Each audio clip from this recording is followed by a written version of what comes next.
This PowerPoint discusses the history of policing in the United States. This is information that even a lot of officers are not that familiar with, so I wanted to share this with you so that you have a better understanding of the different eras of policing that law enforcement has gone through.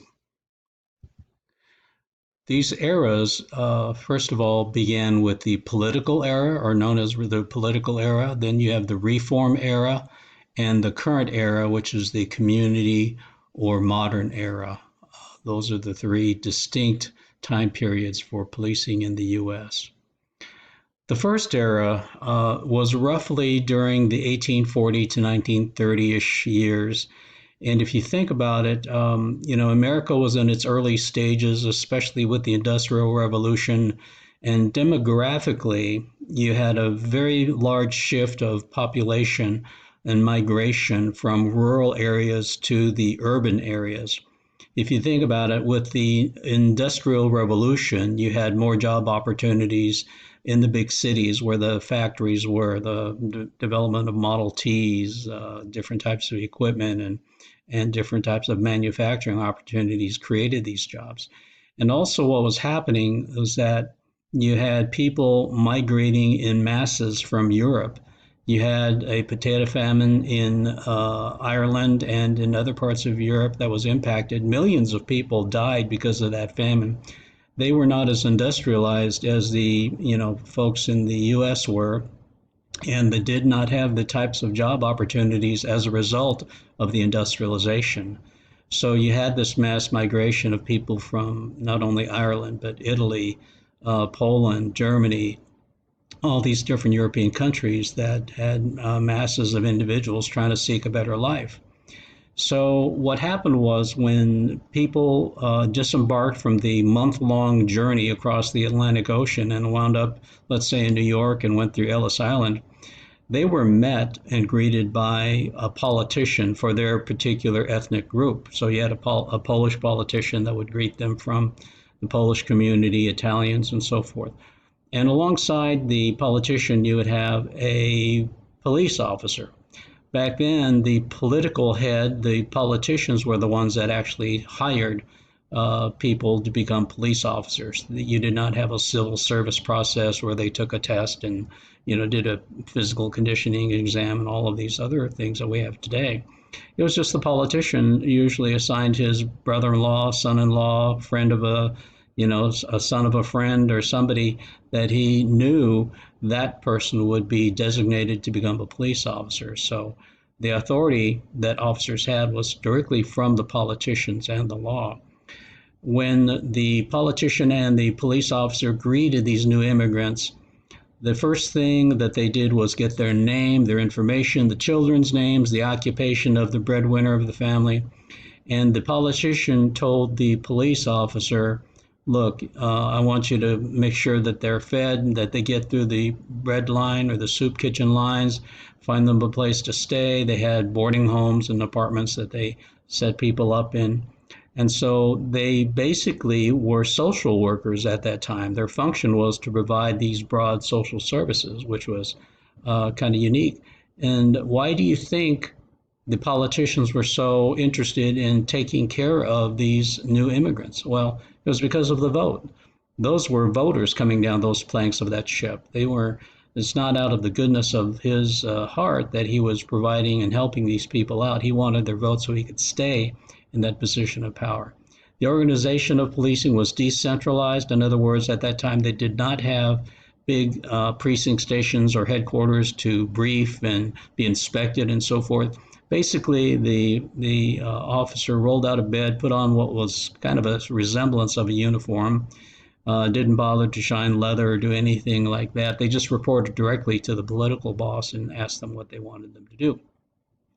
The relationship with the community was extremely close. How could it not be close when the police officer was providing, the food, the places to stay, and helping them out, helping them find work, and so forth? So a very close relationship was bonded at that time. Your role as an officer during those times was to please your political friend. In other words, you did whatever the political boss told you to do. If you didn't, you wouldn't be an officer for very long. So the officers, obviously, they knew their beats very well. They were on foot because at that time in the urban areas, it didn't make sense. They didn't have motorized patrol at the time, and due to the density in the population, it made sense to basically patrol on foot. You're influenced again by political bosses, and you police the areas of your neighborhood that your boss wanted you to police. So it wasn't unusual for the political boss to tell his officers, look, stay away from Joe's bar on Saturday night. And it's probably because Joe or the political boss were running gambling operations or prostitution operations out of Joe's bar on Saturday. In 1933-ish or so, the Wickersham Commission came about to an attempt to identify and expose the level of graft and corruption and also police brutality. These officers in the political era were very adept to using their nightsticks to beat people over the head and had no problems exercising or over exercising force on citizens that weren't doing what they wanted them to do. Then you had a reform era coming out of partially from the Wickersham Commission and, an intolerance of the public to accept the constant political influence on policing at the time. So all of a sudden, the authority for policing comes from the law. You still had laws and the concept of professionalism. They were tired of being policed by individuals who had no idea how to be effective police officers. The function evolves into a strictly crime control purpose. In other words, you no longer, as an officer, help people find a place to live, find jobs, and fulfill the role of a social worker. Now, if what you're doing isn't directly related to putting bad guys in jail, you better not be doing it. The organizations of policing become centralized during this time. This is where they started building police buildings, facilities, precinct stations, and headquarters so that the officers coming in would be inspected to make sure they looked presentable, that they were briefed on criminal information, they knew where the crime problems were, and so forth. As a result of all of this, you had a relationship with the community that was no longer close, it was very distant. And when the motorized patrol and officers starting patrol on motorcycles and in cars, now all of a sudden you didn't have the face-to-face contact with citizens that police had during the political era where they were on foot. So you had this natural distancing of police from the community. Your role is to enforce the law fairly and impartially. That was basically your function or your role at that time. In this time period of the reform era, you also had these different types of codes of ethics. You had aspirational codes where the officers swore, put their right hand up, and they swore that they would be this and that and do things this way and that way and be the ideal officer. And you also had regulatory codes. In other words, orders, rules, regulations that all the officers had to abide by. Otherwise, they'd get themselves into some hot water. You had major strategies that came about that at the time they thought were very effective, but they turned out to be very ineffective. One was random patrol. They thought that if we flood a community, a geographical area with a bunch of cops and have them drone around, that's going to scare bad guys from committing crimes. But a subsequent study done in Kansas City in the early 70s indicated that, random patrol doesn't do much in terms of reducing crime. That if you have tons of officers patrolling in an area, that does not frighten criminals from committing crimes, that it was a very ineffective way. Now they found, of course, that by directing officers to crime hotspots, that's much more effective.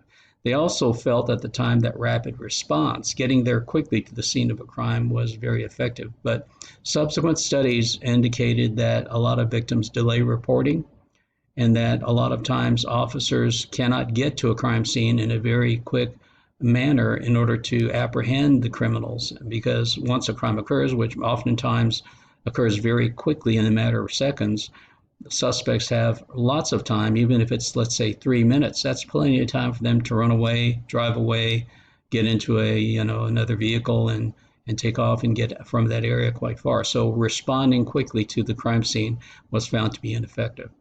They also felt during the reform era that having detectives do investigative follow-up was the only way that you solve crimes. But since that time, the public and police have realized that it's really cooperation of the community that helps solve crimes. Many crimes are solved not necessarily from that one detective noticing that drop of blood 40 meters away and zeroing in on some minute piece of evidence that's the key in solving the crime. That's kind of Hollywood stuff. So they found that many crimes or most crimes are solved through the community's information that they supply. So you have programs such as Silent Witness, which allows people to anonymously, provide information to the police on, who committed the crime. You see this play out sometimes. If you ever watch the first 48 on television, you notice that maybe they'll come to a dead end, and then 2 days later, somebody calls in and says, "Hey, I know who killed that guy." So these major strategies were kind of set aside after the Reform era. One of the things that occurred in the Reform era in 1968 occurred in Chicago at the Democratic National Convention.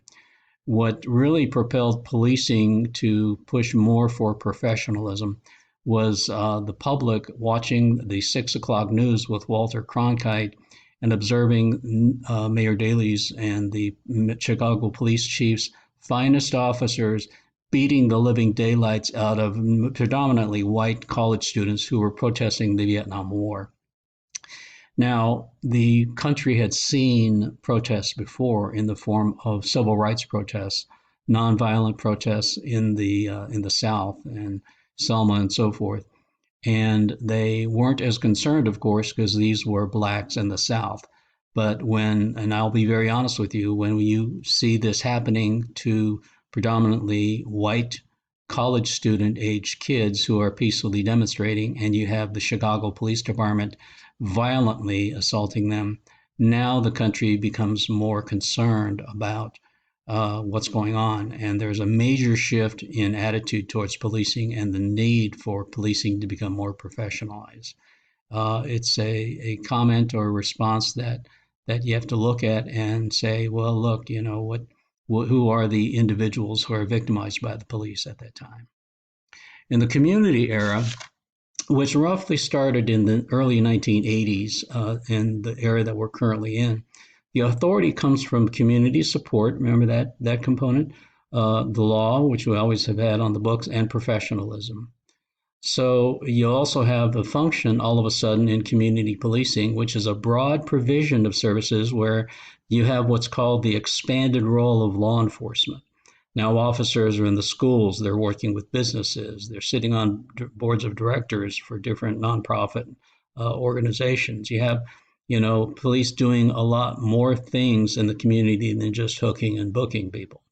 The organizations become decentralized where, yes, you have precinct stations, but now they're kind of geographically located in different parts of the city based on, crime trends and so forth. But you also have the public asking officers to deploy and use private facilities for police purposes. It's not unusual today for strip malls, for hospitals, for schools to invite officers to use their facilities for doing paperwork and taking their breaks and so forth. The relationship with the community has become close again. And if you'll notice one thing, the function, organization, and relationship with the community in the community era is identical to the function, organization, and relationship with the community in the political era. So you can see that the policing has come full circle in this whole process.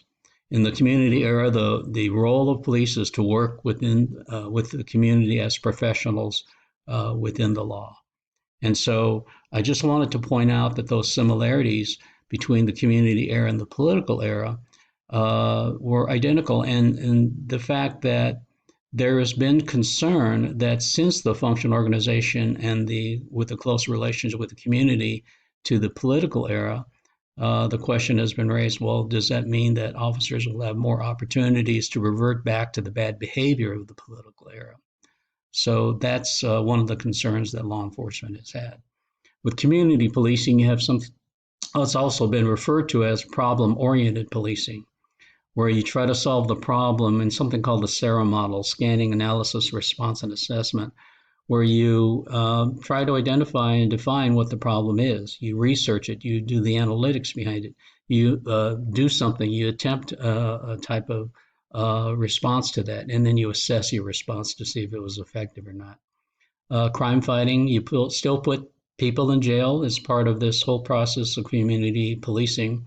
One of the more significant theories that came about in community policing is broken windows theory, which basically says if you allow broken windows, blight, graffiti, abandoned vehicles, abandoned homes to exist in a community, it sends a subliminal message to everyone that lawlessness is okay in this area. And, this theory has proven to be very effective, and New York police were very successful in applying broken windows theory and directed patrol, which I mentioned a little while ago, to reduce crime in some of their precincts as high as 68%, which is unheard of. But I think that community or policing, and especially broken windows theory, is a key to reductions in crimes. The methodology or how police fight crime expands to different ways, developing partnerships and doing the problem solving approaches. You go beyond the incidents to the problems. You drill down to find, well, why is this problem occurring? And you solve it, and thereby reducing calls for service. That's what CFS is, calls for service. And it highlights, resource development and networking. And those are some of the elements of community-based policing. And this probably looks familiar to you in the sense that Sir Robert Peel, the father of law enforcement or father of policing, talked about how the police are the public and the public are the police. The police are the only members of the public who are paid to give full-time attention to duties which are incumbent on every citizen in the interest of community welfare. Again, Sir Robert Peel in the year 1829. So that gives you some idea as to some of the eras of law enforcement in the United States and how they have kind of evolved from those rough and tumble political eras.